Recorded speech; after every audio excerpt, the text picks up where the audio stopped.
जनता TV के इस खास कार्यक्रम में आप सभी का स्वागत है। मैं हूं आपके साथ जीनत सिद्दीकी और इस खास कार्यक्रम में आज हमारे साथ हैं मनोहर लाल खट्टर जी। सबसे पहले आपका बहुत स्वागत है। धन्यवाद। मनोहर लाल जी, सबसे पहले जब हम लोकसभा चुनाव को देखते हैं और बीजेपी की जब बात करते हैं, आप चुनाव संचालन समिति की भी जिम्मेदारी आपने संभाली, जो उम्मीदवार चुने क्या जहन में रखा? कुल मिलाकर के पार्टी को इस बार एक अच्छा परिणाम मिले और अच्छे बहुमत से देश भर में एक सरकार बने, उस नाते से हमको जो लोग हमारी विचारधारा से जुड़े हुए लोग, हमारी विचारधारा से प्रभावित होकर के हमारे साथ आए, उनको भी हमने लिया।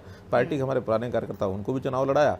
कुल मिलाकर के 8 सीटों पर हमने यानी चुनाव प्रक्रिया के माध्यम से कैंडिडेट को चुना, 7 उसमें से जीत गए।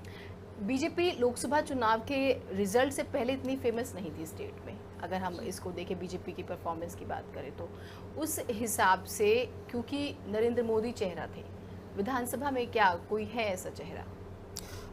विधानसभा के चुनाव में हम लोग पार्टी के प्रोग्राम को लेकर के जा रहे हैं। आखिर देश भर में जो हमारी सरकार बनी है, उस सरकार के बनने का लाभ भी हमको भारतीय जनता पार्टी को मिलेगा।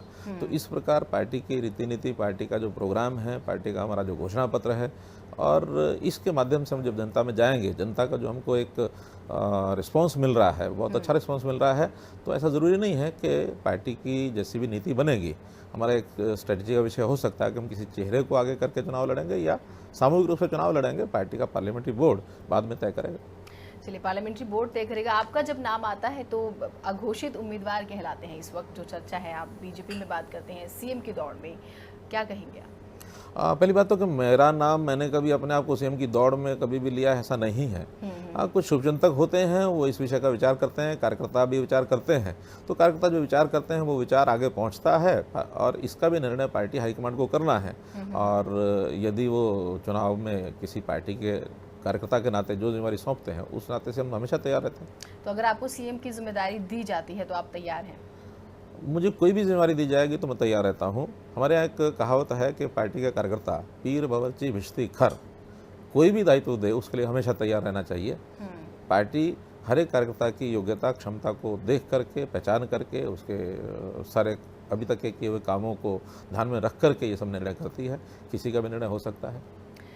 जब आपकी बात आती है, हम देखते हैं कि लंबा वक्त ज़रूर रहा, आप संघ से राजनीति में आ गए हैं इस बार, अगर हम समझने की कोशिश करें, लेकिन क्यों बाकी पॉलिटिशियंस की तरह चर्चित नहीं है, या पर्दे के पीछे ही काम करना पसंद रहा आपको? अभी तक का जो मेरा दायित्व था वो संगठनात्मक कामों को लेकर के ही दायित्व रहा। संगठन मंत्री का एक दायित्व होता पर्दे के पीछे रह के काम करना, अन्यथा संगठनात्मक कामों को संभालना।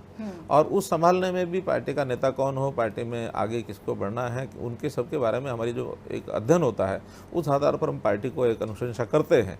उस नाते से लोग आते हैं। और यदि पार्टी इस बार दायित्व में कुछ परिवर्तन करती है, आगे आने के लिए भी कहती है, तो हमारे यहाँ जैसा मैंने पहले बताया कि भी किसी प्रकार के काम का कोई रोक नहीं है। आगे आने के लिए कहेंगे तो आगे आएंगे, वरना पार्टी का जो पहले का काम है संगठन, वो भी करते रहेंगे। नहीं, तो आप आने की बातें तो हो ही रही हैं, क्योंकि आपका नाम है दौड़ में। भले ही आपने कुछ समर्थकों का जिक्र किया, आपके जो बाकी सहयोगी हैं बीजेपी की, उनकी परफॉर्मेंस अगर आप समझने की कोशिश करते हैं, वो अपने आप को अपने प्रोग्राम्स के जरिए प्रोजेक्ट करने की कोशिश कर रहे हैं, उस पर क्या कहेंगे? उसमें प्रोग्राम करने, क्योंकि प्रोग्राम के लिए सब कार्यकर्ताओं को, नेताओं को भेजा जाता है, वो प्रोग्राम करते हैं। और जब प्रोग्राम करेंगे, जनता में उनका स्थान बनेगा। और जहाँ कहीं प्रोग्राम करने के लिए मुझे कहा जाता है, मैं भी चला जाता हूँ, बाकी भी चले जाता हूँ। सीएम प्रोजेक्ट करना कितना सही? मैं समझता हूँ बीजेपी में जबरदस्त ये अच्छा विषय नहीं है कि कोई अपने आप को प्रोजेक्ट करे। ये पार्टी का काम है। पार्टी विचार करके, पार्लियामेंट्री बोर्ड विचार करके जिसके जिम्मेदारी तो लगाएगी वो काम करेगा। नहीं, इस वक्त अगर हम बीजेपी को ज़्यादा समझने की कोशिश करते हैं, जो इस वक्त हम देख रहे हैं, उसमें यही है कि सिर्फ सीएम प्रोजेक्ट करने की ही दौड़ लगी हुई है। और वो सीनियर लीडर्स जिनकी हम बात करें, जिनको शायद पार्टी की ज़्यादा जिम्मेदारी संभालनी चाहिए, तो ऐसे में पार्टी कोई एक्शन नहीं लेने वाली? वास्तव में एक्शन लेने का विषय नहीं है। और एक विषय ये भी आया था कि जब पार्टी के बारे में ये कहा जाता था, विपक्ष के जो हमारे विपक्षी दल के लोग थे, और कभी कभी तो मीडिया भी उसमें शामिल हो जाता था कि भारतीय जनता पार्टी के पास तो सीएम लायक कोई चेहरा ही नहीं है, कोई सीएम लायक आदमी नहीं है। और जब मानो कुछ कार्यकर्ताओं ने इस प्रकार से अपने आप को प्रोजेक्ट करना शुरू किया होगा, जो मैं अच्छा नहीं मानता, उनके समर्थकों ने किया होगा, तो कम से कम संतोष की एक बात तो है कि पार्टी के पास कई ऐसे चेहरे हैं जो मुख्यमंत्री का दायित्व निभा सकते हैं। मनोहर जी, आपने कहा कि विपक्ष निशाना साधता था कि भाई चेहरे नहीं है बीजेपी के पास, तो इसमें कोई दो राय नहीं कि लोकसभा चुनाव में आप लोगों के पास कैंडिडेट भी नहीं थे। जब जिस तरीके से आपने लिए बाकी पॉलिटिकल पार्टी के कैंडिडेट्स, और फिर आपका कैडर सड़कों पर आ जाता है। हमारे पास चेहरे नहीं थे ऐसा बात नहीं है। हमारे पास चेहरे उस समय भी थे चेहरे आज भी हैं, लेकिन यदि कुछ लोग, कुछ चेहरे यदि हमने पार्टी में नए शामिल करके और हमने उनको आगे लाए हैं, उतारा है, तो वो जीत को ध्यान में रखा है। उन्होंने पार्टी में अपनी आस्था व्यक्त की है, पार्टी की विचारधारा के साथ वो सहमत हुए हैं, और उस नाते से अगर कुछ लोग आए भी हैं तो उन्हें कोई आपत्ति नहीं है। आखिर जीत करके 8 में से हम 7 सीटें जीते हैं, तो ये उसका परिणाम है कि हम बाहर के लोगों को भी लाए, अपने लोग भी जीते हैं, और जो बाकी चेहरे आज हैं वो आगे विधानसभा में फिर आएंगे आगे। तो अजीब नहीं लगता कल तक जिसको गरियाते हैं और फिर एकदम से उसको पार्टी में ले लेना, फिर टिकट भी दे देना, क्योंकि ये स्थिति ऐसा लग रहा है कि विधानसभा चुनाव में भी होने वाली है, क्योंकि विपक्ष अभी भी, हम यह कहें कि मौजूदा सरकार की जब हम बात करते हैं बाकी पार्टीज की, वो साफ तौर पर आज भी यही कहते हैं कि बीजेपी के पास अपने उम्मीदवार नहीं है। उनको बीजेपी के उम्मीदवारों का पता भी नहीं कितने उम्मीदवार बीजेपी के हैं। बीजेपी के पास बहुत ऐसे चेहरे हैं जो सामने देखते हैं, बीजेपी के पास बहुत ऐसे चेहरे हैं जो सामने भी नहीं दिखते हैं। बैकग्राउंड में काम करने का अभ्यास, एक संस्कार हमको मिला हुआ। हमारे यहाँ शायद 50% लोग चेहरे दिखते हैं, तो 50% ऐसे भी जो नहीं दिखते हैं। हमारे पास चेहरों की कमी नहीं है। फिर भी हम जो आपने कहा कि विरोध की बातें कल तक करते थे, हमारी जो लड़ाई होती है वो पार्टियों के नाते होती है, किसी व्यक्ति के नाते नहीं होती है। इस बार मनोहर लाल खट्टर के जहन में कहां से आया कि विधानसभा चुनाव लड़ना है? मैंने नहीं कहा अभी कि मैंने विधानसभा का चुनाव लड़ना है, लेकिन यदि पार्टी या जो ऐसे कार्यकर्ता हैं जिनका मेरा संबंध इतने वर्षों से रहा है, वो सजेस्ट करते हैं और पार्टी तक अपनी बात पहुंचाते हैं, पार्टी निर्णय करती है, तभी चुनाव लड़ूंगा, अन्यथा नहीं। अन्यथा नहीं लड़ेंगे। सबसे बड़ी बात ये कि कल तक तो ये कहा जा रहा था, या लोकसभा चुनाव तक की हम बात करें, कि मोदी की लहर थी, अब तो कोई लहर भी नहीं। कैसे बीट करेंगे, वो भी हरियाणा जैसे स्टेट को? यानी किसी जीत में कई बातों का उल्लेख करना आवश्यक है। लहर उसमें अपने आप में एक हिस्सा होती है। कभी कभी ये भी होता है कि आखिर जनता जिस शासन को, जिस सरकार को झेल रही है, उसके प्रति जब उसकी अनास्था हो जाती है, उसके प्रति उसकी घृणा हो जाती है, तो जनता के विकल्प की तलाश में होती है। आज हरियाणा में मैं महसूस करता हूँ कि इस समय विकल्प के रूप में जनता के सामने भारतीय जनता पार्टी है, क्योंकि भारतीय जनता पार्टी के विकल्प तो इनेलो भी है और जबरदस्त, और 14 साल का वनवास तो उनका भी कटा, 2 लोकसभा की सीटें मिल गई, सुप्रीमो नहीं थे बावजूद इसके, तो फिर आप ही विकल्प हैं और आप ही क्या खास देंगे, ये भी तो सवाल खड़ा हो। मैं कहता हूँ भारतीय जनता पार्टी की जो काम करने का तरीका है, रीति नीति है, उसमें सबसे पहला यह है कि हम हरियाणा प्रदेश में जाति पाति की राजनीति को आगे नहीं बढ़ाएंगे। जहां तक इनेलो का विषय है, और कांग्रेस भी आज तक यही करती रही है, जाति पाति की राजनीति को आगे बढ़ाते रहे हैं। वो राजनीति हरियाणा के लिए बहुत ही, जिसको कहना चाहिए कि निराशाजनक दौर में से निकली है। उस दौर से हम बाहर निकालेंगे और हम जाति पाति की राजनीति से बाहर निकालेंगे। इसमें इनेलो से आगे है। दूसरा, इनेलो भी आज तक जो पिछले कई सालों से केंद्र में, चाहे वो अटल बिहारी जी का नाम लेकर के आगे बढ़ते रहे हों, चाहे वो इस चुनाव में भी हमने देखा नरेंद्र भाई मोदी के नाम से भी वो अपने आप को अपनी नैया पार लगाने की कोशिश करते रहे हैं, आगे भी इसी प्रकार का तो आप ये मानते हैं कि जो 2 सीटें मिली वो नरेंद्र मोदी के नाम पर मिली? उन्होंने इस प्रकार का खेल खेला है कि नरेंद्र मोदी को हम वो देंगे, समर्थन देंगे, हम नरेंद्र मोदी के साथ शामिल होंगे। एक दूसरा, वहाँ जातिगत समीकरण जिस प्रकार के दोनों पार्टियों के बन गए, जिसके हम पक्षधर नहीं हैं, हमने अपना जो जिसके साथ समझौता हुआ, इस पार्टी के लोगों को भी कहा भी जातिगत राजनीति में इतना अंदर घुसने की आवश्यकता नहीं है जिसमें से कोई हानि किसी को भी हो जाए। वो हानि उनको हुई है। तो जातिगत पॉलिटिक्स में कहीं कुलदीप का भी कहीं ना कहीं रोल रहा है, उसको हम पसंद नहीं करते हैं। तो आप कह रहे हैं कि कुलदीप बिश्नोई जाति की राजनीति करते रहे, उनके पिताजी भी करते रहे, एक तरफ हुड्डा जी करते रहे, एक तरफ चौधरी बंसीलाल करते रहे। कांग्रेस के अंदर जितने लोग रहे हैं वो जातिगत राजनीति हमेशा करते रहे। कम से कम भारतीय जनता पार्टी से ऊपर उठकर चलेगी, और जो हम जिसके साथ लगेंगे उसको भी कहेंगे ये मत करिए। हमने चौटाला साहब को एक बार कहा था कि आप जातिगत राजनीति करते हैं, ये हानिकारक है। तो फिर अलायंस कैसे, अगर हम सिर्फ कुलदीप बिश्नोई की बात करें तो फिर कुलदीप बिश्नोई के साथ अलायंस कैसे कर लिया? फिर कभी कभी बड़ी, जिसको कहना चाहिए, बड़े हित को प्राप्त करने के लिए छोटे हित को त्यागना पड़ता है। बड़ा हित हमारा ये है कि हरियाणा की जनता को एक अच्छी सरकार मिले, कांग्रेस से मुक्ति मिले। कांग्रेस मुक्त भारत हमने बनाया है, कांग्रेस मुक्त हरियाणा हम बनाएंगे। तो उस नाते से कांग्रेस की सरकार न बने, चौटाला की सरकार न बने, तो जैसे laser evil is better than bigger evil. तो यानी कि क्या उसे फिर अवसरवाद ना कहें? अवसरवाद नहीं है। फिर आखिर जनता को लोकतंत्र में एक सरकार देनी होती है। विकल्प में जब कभी हमें पहले आज तक ये लगता रहा था कि भी हम अकेले विकल्प नहीं है, तो हमने उस समय चौटाला की सरकार बनवाई, एक बार चौधरी बंसीलाल की सरकार बनवाई। आज हमको लगता है कि आज हम उस पोजीशन से आगे बढ़ गए हैं, अकेले हम चल करके सरकार तो बना सकते हैं, फिर भी उसकी सुनिश्चितता करने के लिए यदि कोई दूसरा दल जो थोड़ा सा, अगर एक ही विचारधारा का होता तो हम एक ही दल होकर चलते, दूसरा दल है तो कहीं ना कहीं अंतर तो होता ही है। अंतर है तो उसको भी साथ लेकर के हम सुनिश्चित हो सकें कि हम सरकार दे सकें, इस नाते समझौते की बात भी है। तमाम गठबंधन बीजेपी के बनने में, उनके गिरने में आपका बड़ा किरदार रहा, चाहे पर्दे के पीछे की बात करें, तो इस गठबंधन पर क्या फैसला होने वाला है, या जो इस वक्त की स्थिति देखने को मिल रही है? गठबंधन हमने किया था लोकसभा के चुनाव से पहले किया था।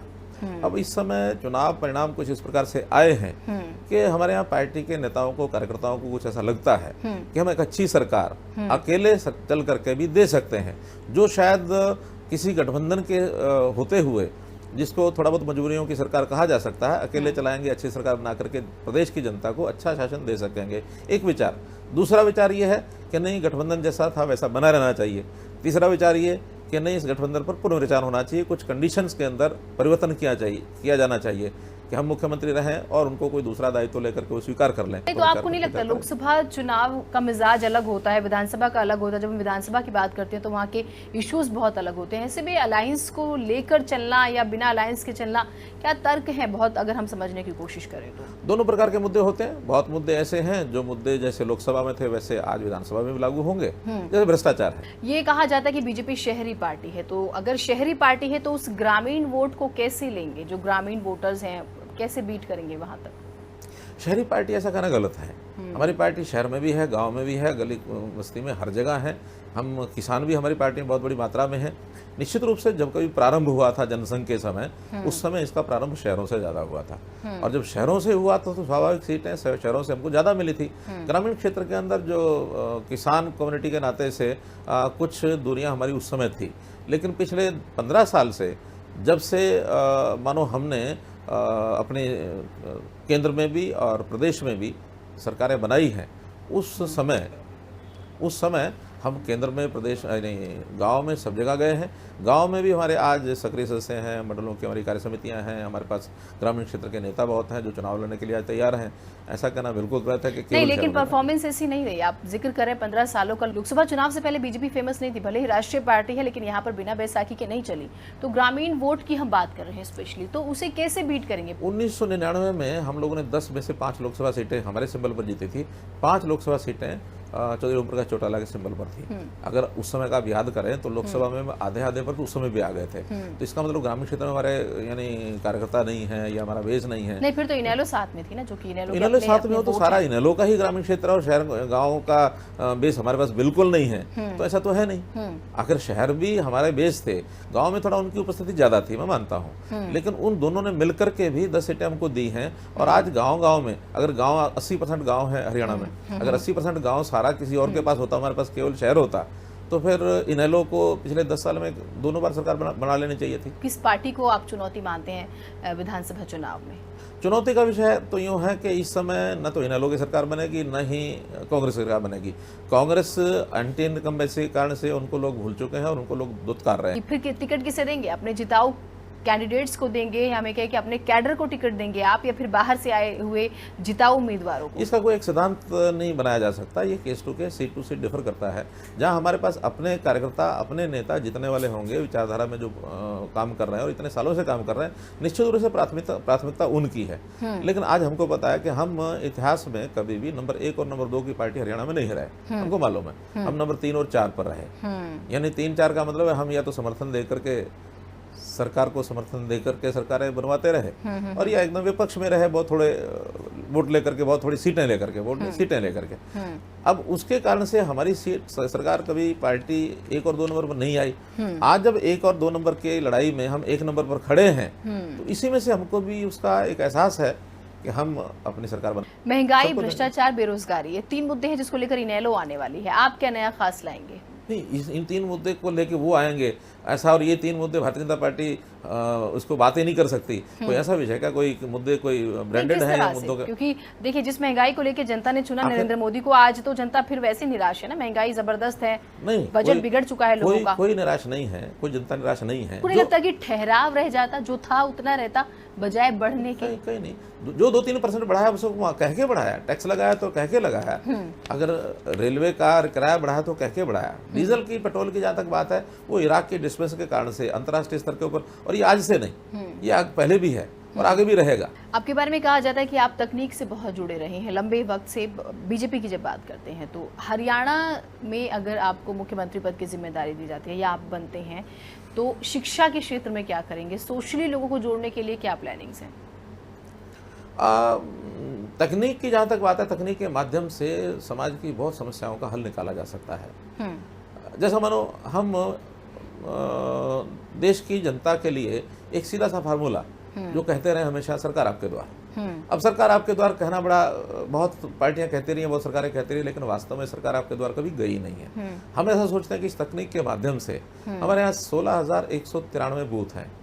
यदि हम हर बूथ पर एक 3 या 4 लोगों का एक छोटा मिनी सचिवालय बना दें और यदि 4 लोगों को 2 कंप्यूटर देकर के वहाँ बैठा दें और जनता को ये कहें कि आपको किसी ब्लॉक हेडक्वार्टर पर जाने की जरूरत नहीं, आपको डिस्ट्रिक्ट हेडक्वार्टर पर जाने की जरूरत नहीं, आपको स्टेट हेडक्वार्टर पर जाने की जरूरत नहीं, आपकी कोई भी छोटी मोटी समस्या, मांग, कंप्लेंट कुछ भी है, आपको कोई सर्टिफिकेट चाहिए, आपको जो चीज़ चाहिए, आप अपने बूथ में 300 घरों का एक बूथ होता है, आप 50 कदम की दूरी पर जाइए और अपनी चीजें आके दर्ज कर दीजिए। लोकसभा चुनाव में आपने फीमेल कैंडिडेट्स को टिकट नहीं दिए, बीजेपी की बात करते हैं, किसी महिला उम्मीदवार को, स्टेट की बात करते हैं, और जब हम स्टेट में देखते हैं कि महिलाओं को सशक्त करने की ज्यादा जरूरत है, हरियाणा में विधानसभा में क्या तस्वीर हम देखने वाले हैं? अगर आप 90 सीटों पर लड़ रहे हैं तो भी, अगर आप अलायंस में 45-45 के डिस्ट्रीब्यूशन में हैं तो भी, निश्चित रूप से हम महिलाओं को टिकट देंगे। और जो महिलाएं हमारे यहाँ काम कर रही हैं, अच्छा काम कर रही हैं, और बहुत जगह पर अच्छी महिलाएं जीतने लायक इस प्रकार की हैं भी सही, उन सबको हम देंगे। अब ये चूंकि अभी कोई 33% का जो बिल है, सबसे पहले यानी हमारी सरकार चाहेगी कि उसको केंद्र के अंदर पार्लियामेंट में लाया जाए, उसको पास आप कराया तो जाए। मैंडेट में है, कोई दिक्कत ही नहीं होनी चाहिए। आपको लगता है कि पहले इस चीज पर काम करना चाहिए? नहीं, करना ही चाहिए, करना ही चाहिए। योग्य समय के ऊपर इसको हम लाएंगे, आगे लाएंगे। अब इस पर जो सरकारें विरोध करती हैं या जिस जिस वोट बैंक के आधार के ऊपर आज तक पहले विरोध होता रहा है, उस विरोध के कारण से ये बिल आज तक पास नहीं हुआ। क्योंकि 33% की जब भी बात आती है, उसमें रिजर्वेशन की कैटेगरी के लोग हमारा अलग से 33% करिए, बैकवर्ड के लोग हमारा अलग से 33% करिए, मुसलमानों में अलग से 33% करिए, ऐसी कुछ पेचीदगियां हैं। उन पेचीदगियों को हल करके और सब पार्टियों को विश्वास में लेकर के 33% का बिल लाया जाएगा। और जब 33% का लाया जाएगा, उसमें कोई कठिनाई नहीं होगी। आज चूंकि 33% का बिल कोई निश्चित सीट के ऊपर सभी महिलाएं तो लड़ नहीं रही, इसलिए देखना ये होता है कि पार्टी में महिला कार्यकर्त्री हो और साथ में जीतने की क्षमता रखती हो। तो दोनों बातों को ध्यान में रख करके जहां जहां इस प्रकार का नंबर आएगा, प्राथमिकता महिलाओं को दी जीतने की क्षमता रखती हो, यानी वो किसी भी पार्टी से आए, मोस्ट वेलकम है। कम से कम भारतीय जनता पार्टी में विचारधारा में विश्वास व्यक्त करे। आप मानते विचारधाराओं की राजनीति होती है आज, महत्वाकांक्षाओं की राजनीति ज्यादा हावी नहीं है? नहीं, विचारधारा की भी राजनीति होती है। जब हमको ये लगता है कि हाँ, विचारधारा में कम से कम जीवन के जो मूल्य हैं, उन जीवन मूल्यों पर कोई व्यक्ति खरा उतरता है तो कम से कम आधा उसका जीवन स्वच्छ है, इसको हम देखते हैं। बहुत लोग ऐसे होते हैं, बड़े दागी लोग होते हैं और बहुत बहुत काम उल्टे सीधे किए होते हैं और आकर के लाइन में खड़े हो जाते हैं, हमको भी टिकट दो। तो इस प्रकार के विषय को तो विचार करते ही हैं। और एसवाईएल के मुद्दे पर क्या सोच रहे हैं? क्योंकि लंबा वक्त हो गया और हरियाणा का हक माना जाता है। एसवाईएल, देखिए, कांग्रेस निरंतर लगातार 14 साल तक, 10 साल तक ये प्रदेश में भी और केंद्र में भी राज में रही है। और इवन 6 साल का पीरियड तो उसमें ऐसा है जिसमें पंजाब में भी कांग्रेस उस समय थी। पंजाब, हरियाणा और केंद्र में यूपीए शासन में कांग्रेस थी। उस समय इनको एसवाईएल याद आया नहीं। आज ये एसवाईएल की बात क्यों उठाते हैं कि आज इस मुद्दे को उठा करके और फिर हम आगे बढ़ा दें कि ताकि दूसरी पार्टियों को इसका स्पष्टीकरण देना पड़े। हमारा सीधा कहना है कि इसके अंदर कोर्ट का फैसला हुआ है और कोर्ट ने तो यहाँ तक फैसला किया है कि अब तीनों जगह पर कांग्रेस की सरकार है, निश्चित रूप से ये सरकारों का दायित्व बनता है, उनको खुदाई करके पानी देना चाहिए। और कोर्ट का डिसीजन तो मैं जहाँ तक समझता हूँ, यहाँ तक भी है कि अगर सरकार इसमें न माने तो चाहे आर्मी के लोगों को लगा करके भी इसका पानी देना पड़े तो दिया जाए। अब चूंकि वो फैसला ऐसा था जो मैंडेटरी नहीं था, इसके कारण से उनको लटका के रखा हुआ। नहीं, अब तो सेंटर में आपकी गवर्नमेंट है, स्टेट में भी हम बात करें, पंजाब की बात करते हैं, वहाँ पे बीजेपी की गवर्नमेंट है, अकाली दल की बात करें बीजेपी, तो चीजें इजी नहीं, अगर हरियाणा में भी बीजेपी आ जाती है तो। मैं कहता हूँ इस विषय पर हम पूरा विचार करेंगे। हम तो इससे भी आगे बढ़ रहे हैं। आगे क्या बढ़ रहे हैं कि एसवाईएल तो केवल 2 नदियों के जुड़ाव की बात है। अटल बिहारी वाजपेयी ने जब सरकार में आए थे, उन्होंने एक विषय रखा था, देश भर की सारी नदियों को जोड़ेंगे, और उस पर नरेंद्र भाई ने अपनी हाँ कही हुई है। मौलिक रूप से हम उस बात से सहमत हैं कि केवल 2 नदियों का नहीं, जब सारे देश की सब नदियों का जोड़ करके और एक वाटर ग्रिड बनाया जाएगा, पानी का ग्रिड बनाया जाएगा, जिधर पानी कम है, जहाँ पानी बाढ़ आ जाते हैं, दोनों अलग अलग क्षेत्र हैं, बाढ़ वाले क्षेत्रों से पानी को डाइवर्ट करके जहाँ सूखा पड़ता है, जहाँ वर्षा होती नहीं है, जहाँ पानी कम है, उधर डाइवर्ट किया जाए। और मानो अगले सीजन में ये विषय बदल जाए तो इधर से उधर किया जाए। सारे देश की नदियों का पानी जोड़ करके जहाँ आवश्यकता वहाँ दिया जाए, और यदि वो हो जाता है तो एसवाईएल का विषय निरर्थक हो जाता है। HSGPC पर क्या कहेंगे? इस वक्त बहुत ज्यादा गर्म हुआ पड़ा है ये मुद्दा। SGPS वास्तव में तो एक सामाजिक मुद्दा है। इस पर राजनीति नहीं होनी चाहिए। लेकिन कुछ पार्टियों ने इस पर राजनीति करनी शुरू की है, और वो भी एक वोट बैंक के नाते, जैसे आपने कहा कांग्रेस पर बहुत काम करती है, कब किस वोट बैंक को खड़ा करना है। इस समय हुड्डा जी ने सोचा कि भाई हरियाणा सिखों का वोट बैंक अपने साथ मिलाया जाए। मेरा कहना है कि सिखों के वोट बैंक की अगर इतनी चिंता हुड्डा जी को है तो कम से कम केंद्र में कहकर के इनकी सरकार थी और 1984 के दंगों का फैसला ही करा लेते, ताकि नहीं तो क्या हरियाणा के सिखों को हक नहीं होना चाहिए कि वो भी गुरुद्वारों की सेवा कर सके? मैंने बताया ये एक सामाजिक मुद्दा है, हमें इसमें कोई बहुत बड़ा ऐतराज नहीं है। ये आपस में बैठ करके उनको विचार करना चाहिए। जहाँ तक बादल साहब इसका एक प्रेशर बनाए हुए हैं, एक संवैधानिक मुद्दा है। पहली बात है ये संवैधानिक मुद्दा नहीं है, ये एक्ट में भी ये कहा गया है कि ये एक प्रदेश का मुद्दा है, और प्रदेश में आज कांग्रेस ने ये जो कुछ किया है केवल सिखों के भले के लिए नहीं, एक वोट बैंक की राजनीति करने के लिए इस मौके पर आकर किया है, इसकी हम निंदा करते हैं। बाकी सामाजिक मुद्दा जैसा फैसला कर रहे हैं हम उसमें कहीं नहीं आए। अगर आपको सीएम बनाया जाता है तो कौन से वो मुद्दे होंगे जिस पर आप काम करेंगे? पहली बात तो ये जो अगर का विषय होता है ये एक बहुत काल्पनिक प्रश्न है। हमारी पार्टी जब आती है, पार्टी में कोई भी मुख्यमंत्री बनता है, विषय वो नहीं है, विषय पार्टी की नीतियों का है। आपकी पार्टी आती है तो क्या मुद्दे लेकर आएंगे? हाँ, आप क्या खास करने वाले हरियाणा के लिए? एजेंडा क्या है आपका? पार्टी आती है तो जैसे हमने पहले बताया हम जाति पाति की राजनीति से ऊपर उठ करके काम करेंगे। एक दूसरा, हम ई गवर्नेंस के माध्यम से जितने भी जनता में इस प्रकार की कठिनाइयां हैं, जो समस्याएं हैं, जो जनता को परेशानियां होती हैं, उसको हम ठीक करेंगे। तीसरा, कृषि, उपजाऊ हमारी भूमि है, उपजाऊ भूमि में कृषि किसान इसको लागत मूल्य मिलता नहीं है, इसके परिवार का पालन पोषण ठीक से होता नहीं है, उसका पूरी चिंता करेंगे ताकि कृषि प्रधान ये प्रदेश बना रहे। वरना एक समय ऐसा आएगा कि लोग जमीनें बेच करके और सब कोई शहरों में दौड़ जाएंगे, पैसे को बर्बाद कर देंगे और इसकी कृषि प्रधानता समाप्त हो सकती है। इसको हम जरूर ध्यान करेंगे, हमारा प्रदेश कृषि प्रधान बना रहे। तीसरा, हम यहाँ के युवक को रोजगार देंगे। आखिर युवक में क्षमता है, इस युवक के क्षमता को और ज़रा बढ़ाया जाए, अच्छा किया जाए, इसके टैलेंट को विकसित किया जाए, और खास करके स्पोर्ट्स में, स्पोर्ट्स के अंदर हरियाणा स्पोर्ट्स हब बन सकता है। ये पूरे देश का हब हो सकता है। अच्छा शरीर अच्छा है, दिमाग अच्छा है, खाना पीना अच्छा है, तो ट्रेनिंग की कमी है। गांव-गांव में, यहाँ अखाड़ों में भी आज पहलवान उपजते हैं। आखिर इन पहलवानों को ठीक दिशा दे करके और यानी उनके टैलेंट का विकास किया जाए। या और तरह के खेल हैं दुनिया में, ओलंपिक्स के जो खेल होते हैं, हम 2-4 मेडल लेकर के बड़े खुश होते हैं। ऐसे ऐसे देश हैं जो 50-50, 60-60, 100 मेडल लेके जाते हैं उनमें से, उस समय हमारा नंबर बहुत नीचे आके खड़ा हो जाता है। तो ये सब खेलों में भी हम ऐसा कुछ करेंगे। शिक्षा में वैल्यू बेस्ड एजुकेशन ये होनी चाहिए। आज शिक्षा की बुरी हालत है। प्राइमरी एजुकेशन के अंदर आज ये जो कर दिया गया कि प्राइमरी बच्चों की परीक्षा भी नहीं ली जाएगी और उनको मिड डे मील के आधार के ऊपर लालच दे करके, पैसा दे करके स्कूलों में लाया जाएगा और फिर उनको पढ़ाया जाएगा। उनमें रिस्पॉन्सिबिलिटी, जिम्मेवारी, इसका भाव खत्म हो रहा है और आगे उनको यानी बच्चों की शिक्षा जब नहीं होती तो केवल सर्टिफिकेट लेकर के घूमते रहते हैं, उनको एम्प्लॉयमेंट नहीं मिलता। इन सब बातों पर हमारा ध्यान है। महिलाओं के लिए सुरक्षा और ख़ास करके जो ये जेंडर रेशो का जो विषय आया हुआ है, इस जेंडर रेशो में भी एक सरकार की जो जिम्मेवारी है, ये हम हुड्डा सरकार के ऊपर इसलिए डालते हैं कि 10 साल पहले 2003 के अंदर जब आंकड़ा आया था कि जेंडर रेशो 953 और 1000 हो चुकी है, वो अलार्मिंग था। 903 वर्सेस 1000 हो चुकी है। 100 का गैप बहुत बड़ा गैप था, लेकिन कुछ नहीं किया। आज 10 साल के बाद वही 837 हो गया, 837 वर्सेस 1000। नेताओं की बात करें तो बहुत बयान उनके आ रहे हैं, स्टेटमेंट्स की जब बात करते हैं महिलाओं को लेकर, उसके खिलाफ कोई एक्शन? आप किन की बात कर रहे हैं? ओपी धनखड़ की। जो उन्होंने कहा उसको बहुत तोड़ मरोड़ करके पेश किया गया। नहीं, ऑन रिकॉर्ड है। ऑन रिकॉर्ड मैंने सुना है, ऑन रिकॉर्ड मैंने सुना है। उन्होंने शादियों की बात कही। मेरा कहना है कि बीजेपी को वोट दो तभी। नहीं, ऐसा नहीं कहा। उन्होंने ये कहा कि आज यहाँ के युवक, उनकी शादियां नहीं होती हैं। अब शादियां नहीं होती हैं तो हम अगर सरकार में आते हैं तो इनकी शादियों की चिंता भी हम करेंगे। वो चिंता करने का मतलब क्या था कि आखिर पहली बात जैसे जेंडर रेशो की बात कही, जेंडर रेशो ठीक होती है तो शादियों में कोई कठिनाई नहीं आएगी। दूसरी बात, आज जो शादियां नहीं होती हैं तो एक सामाजिक कुरीति जो बन गई है, जो गरीब प्रदेश हैं, वहाँ गरीब लोग हैं, गरीब लोग वहाँ पैसा लेकर के अपनी लड़कियों को भी इधर उधर करते हैं। ये हरियाणा में सिद्ध हो चुका है। बहुत सारे केसेस आज भी पेंडिंग पड़े हैं, FIRs लिखी गई हैं, तो लड़कियों को लेके आते हैं।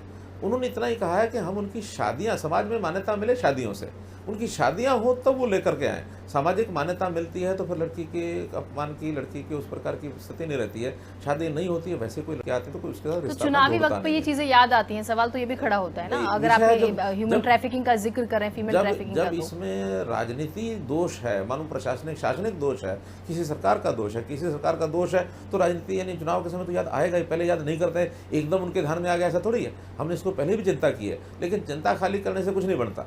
चिंता को उसको कैसे उसको ठीक करना है, तो ये तो वोटर को बताना पड़ेगा कि इन चीज़ों को हम ठीक करेंगे, हमारा ध्यान है।